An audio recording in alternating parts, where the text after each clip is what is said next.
è Matteo Marini, 30 anni, ingegnere e agricoltore di Cittadella in provincia di Padova, che per salvare l'alpeggio di famiglia, meta di Ermanno Olmi e Mario Rigoni Stern, che amavano quei prati, gli spazi aperti tra i boschi, ha mollato il suo lavoro d'ufficio salendo in altopiano a Malgadosso di Sotto. L'altro è sceso in laguna dalle colline del Prosecco, si chiama Matteo Bisol, titolare della tenuta Venissa, che ha abbandonato la vendemmia per un giorno per raccontare la storia di successo della sua attività di imprenditore e ristoratore ispirata ad Andrea Zanzotto e Federico Fellini, insoliti protagonisti nei giorni scorsi alla Mostra del Cinema di Venezia. Ho preso la passione di mio nonno per la malga, ho voluto fortemente riprendere la malga l'anno scorso per i prossimi 5 anni.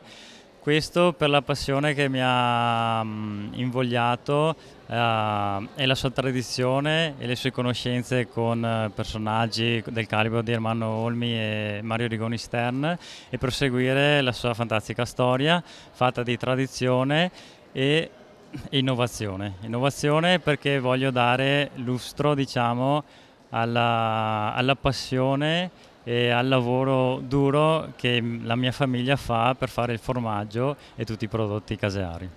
Con la mia famiglia abbiamo recuperato un vigneto nella laguna di Venezia e avviato il progetto Venissa. Abbiamo recuperato la Dorona, che era una varietà di uva che veniva coltivata nella laguna. Infatti nelle isole di Mazzorbo, Torcello, Sant'Erasmo, Le Vignole si coltivava la vite e le persone vivevano grazie alla pesca e all'agricoltura. Quindi abbiamo voluto recuperare questo vitigno, ricominciare questa produzione di vino e poi abbiamo aperto un ristorante che poi nel tempo ha preso la stella Michelin e la stella Michelin verde per la sostenibilità e anche alcune camere per poter vivere al meglio l'esperienza della laguna.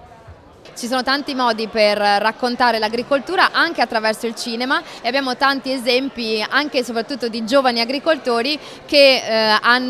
portano la loro agricoltura e nei luoghi dove loro appunto raccontano e lavorano ci sono stati tanti artisti e registi che hanno voluto immortalare quei luoghi, quindi abbiamo voluto portare due esempi qui alla Mostra del Cinema di Venezia del 2023, uno è Venissa con Matteo Bisol e l'altra è Malgadosso di Sotto che appunto porta il suo bestiame